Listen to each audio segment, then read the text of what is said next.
आज की कहानी भी बहुत खूबसूरत है, तो पहले चैनल को सब्सक्राइब करें और वीडियो को लाइक करें। कहानी को पूरा देखिएगा।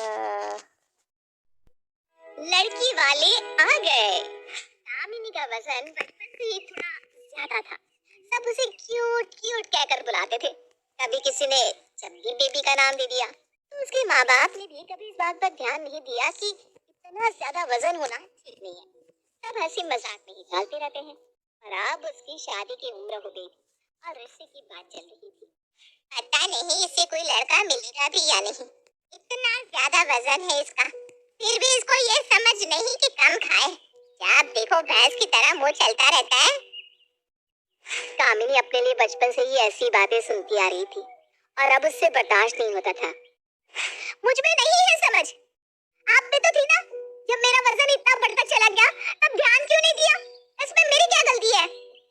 बस जब देखो बहस करवा लो। ये नहीं कि जाकर कुछ एक्सरसाइज कर ले, थोड़ा सा तो फर्क पड़ेगा। पर कामिनी कुछ नहीं सुनती। वो अपने नमकीन की प्लेट उठाती है और कमरा बंद करके टीवी देखने लगती है। उनके घर का माहौल अक्सर कामिनी की शादी की बात पर आकर अटक जाता था और वो बात बढ़ते बढ़ते उसके मोटापे पर आकर ही रुकती थी। अरे ये सब रोज रोज का नाटक बंद करो। कल शाम को एक परिवार आ रहा है इसे देखने। बोल देना इसे थोड़ा कम ही खा ले। जैसे एक दिन से कुछ फर्क पड़ जाएगा। अरे भाई तुम माँ बेटी ना, मुझे माफ करो। कल जब वो लोग आए तो थोड़ा ढंग से पेश आना। कामिनी भी बेमन से लड़के से मिलने के लिए तैयार हो जाती है। अगले दिन उनके यहाँ एक परिवार आता है। आओ बेटा, आप सभी बैठिए। लड़का और उसके माँ बाप भी मोटे होते हैं। थोड़ी देर में सुमन कामिनी को लेकर आती है। उसे देखते ही लड़के वालों का मुंह बन जाता है। बहन जी, हमारे यहाँ तो कार देने का रिवाज है। जितने भी लड़कों की शादियाँ हुई है सबकी यहाँ से कार आई है। जी कार? अच्छा, ऐसा रिवाज हमारे यहाँ तो नहीं है। आपके यहाँ नहीं होगा, हमारे यहाँ तो है। अब आपकी इतनी मोटी लड़की के लिए रिश्ता लाए हैं, थोड़ा लिहाज तो आपको भी करना पड़ेगा। ये सुनकर कामिनी का खून जल जाता है पर वो चुप रहती है। उसकी माँ इशारे से उसे नाश्ता परोसने के लिए कहती है। वो सबके हाथ में नाश्ते की प्लेट देती है और खुद भी ले लेती है और खाना चालू कर देती है। सुमन उससे न खाने का इशारा भी करती है पर वो नहीं मानती। इतनी ही देर में तेज तेज कचर कचर की आवाज आने लगती है। सब कामिनी की तरफ देख रहे होते हैं। वो बिना किसी की परवाह किए नाश्ता ठूसने में लगी हुई थी। बहन जी, ये पहले ही इतनी मोटी है, आप इसे खाने से मना नहीं करते? वो तो हम हैं जो इसे देखने भी आ गए, वरना तो कोई आता भी नहीं। अरे नहीं नहीं बहन जी, वो ना सुबह से काम कर करके थक गई है, कुछ खा नहीं पाई ना, भूख लग रही होगी। अब आप भी थोड़ा सोचिए। एक तो हम आपकी इतनी मोटी लड़की से शादी के लिए खुद को मना रहे हैं, आप कार तो दे ही सकती हैं। रिश्ते तो बहुत आए हैं हमारे बेटे के लिए, अभी एक दो जगह और भी जाना है। बस आप थोड़ी शर्तें मान जाए तो हम आगे सोचें।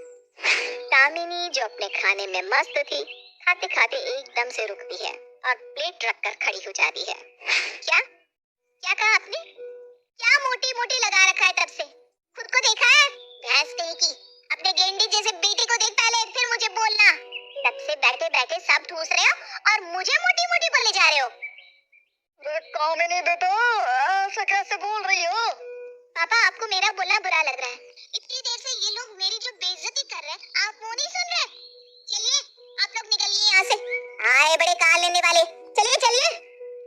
उनके जाने के बाद कामिनी के माता पिता उस पर बहुत गुस्सा होते हैं। अगर वो थोड़ा चुप रह लेती तो शायद रिश्ता हो जाता। इसका मतलब पापा बस आपको मुझे घर से धक्का देना है। बहुत ऐसे नहीं है बेटा, एक उम्र होती है हर चीज की। तुम्हारी शादी की उम्र है, तुम्हें अब शादी कर लेनी चाहिए। तो ठीक है पापा, जिससे होनी होगी तब हो जाएगी। जल्द ही कमलेश कामिनी के लिए एक ठीक ठाक सा लड़का देखता है और उसकी शादी कर देता है। कामिनी भी अब समझौता कर ही लेती है। उसे पता होता है कि उसका मोटापा उसकी एक रुकावट तो है। उसके ससुराल में पहला दिन। अरे बहू, इतना सारा नाश्ता किसके लिए बना लिया? अपन सब तो 5 ही लोग हैं। मम्मी जी, मुझे ना हैवी खाना अच्छा लगता है, जब तक 5-6 पराठे और उन पर मक्खन लगाकर ना खाऊं ना चाय के साथ, मेरा पेट ही नहीं भरता। उसकी सास रजनी को बात अजीब तो लगती है, पर नई इशारे वो कुछ नहीं कहती।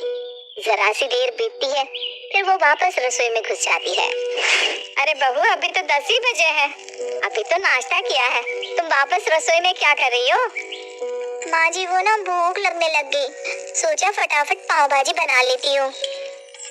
है? पाव भाजी सुबह सुबह, वो भी गर्मी के मौसम में?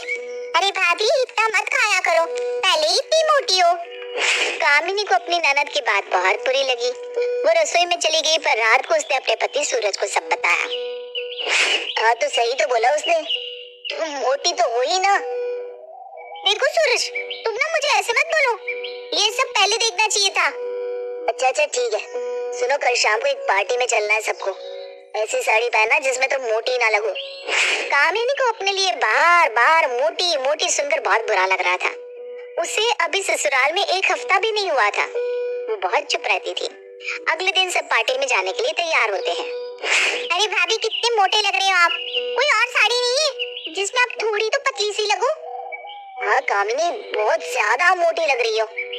जब सूरज ने सास और ननद के सामने उसे मोटी कहकर नीचा दिखाया, तो कामिनी से बर्दाश्त नहीं हुआ। वो अंदर से टूटती जा रही थी, पर कुछ कह नहीं पा रही थी। उसे पता था कि मायके में भी उसे कोई सपोर्ट नहीं मिलने वाला।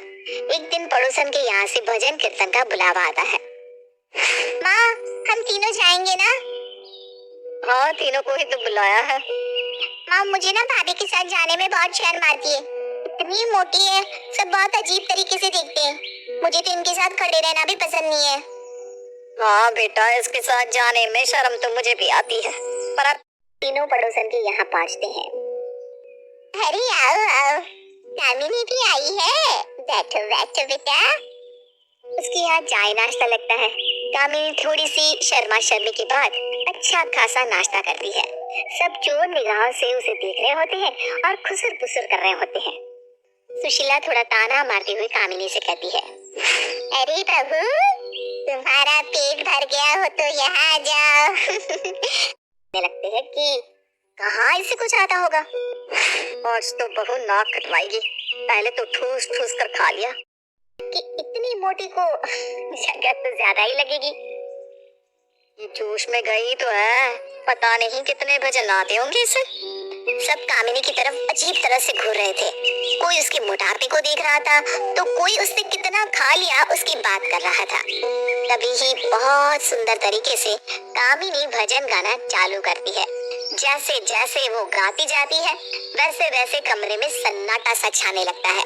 वो सच में बहुत सुंदर तरीके से गा रही थी और साथ में ढोलक भी बजा रही थी। ये देखकर रजनी और कुसुम तो एकदम से चौंक जाते हैं। उन्हें यकीन ही नहीं हो रहा था। साथ गाना गाने लगते हैं और तालियां बजाने लगते हैं। कामिनी जैसे समा ही बांध देती है। थोड़ी देर में भजन संध्या खत्म होती है और हर इंसान कामिनी की तारीफों के पुल बांधे नहीं थकता। अरे भाई रजनी अपनी बहू के लिए कही गई बातों पर इतनी शर्मिंदा होती है कि वो अगल बगल में झांकने लगती है। थोड़ी देर में सब घर आते हैं। कुसुम और रजनी सूरज को बताते हैं कि किस तरह आज कामिनी ने सबका दिल जीत लिया। देखा माँ, हम हमेशा उसके मोटापे का मजाक बनाने में इतना व्यस्त रहे कि हमने उसकी दूसरी खूबियों को नजरअंदाज कर